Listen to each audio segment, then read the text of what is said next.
তবলিগ জমাতে বালা কাম করে আলহামদুলিল্লাহ। ওই তো তবলিগ জমাত যদি হয় না তাহলে ওই যে দেশ বিদেশ আমরা যাইয়ার বা এরম ডিব্রুগড় মেডিকেল কলেজের আসলাম বয়ানো, এটা যাওয়ার পরে দাড়ি টুপি দেখলেও তো অটোমেটিক বোঝা যায় এটা তো তবলিগ জমাতর মাইশ করাইছে, তবলিগর লাইনে হয়েছে। নতুবা তো এটা শার্ট প্যান্ট সারারু আছিল। যাই হোক, আমি যুবকনের কাছে অনুরোধ করুন, এই মতো তবলিগ জমাত আবার ঘরে তুমি তার হাসালো করিব, হেদায়তর নূর পাও, আমির সাহেবলকে মিলিয়া চলো, মামুর হলকে মিলিয়া চলে, এর খেদমত করো।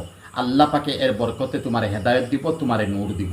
আর বাকি জমাতি বাইন কিছু যারা আছেন এরার কাছে অনুরোধ, আপনারা আখলাকেরও ঠিক করবা, আমল ডে ঠিক করবা, লেনদেন ডে ঠিক করবা, আপনারা মধ্যে কোনো গমন্ডি রাখবা না। ইনশাল্লাহ বাকি মানুষের উপরে আসর আইব, মানুষের উপরে আসর গিয়া আগে আগে খুব বেশি আসর আছিল তবলিগ, জানি না এখন আসর কিছু হয়ে গেছে।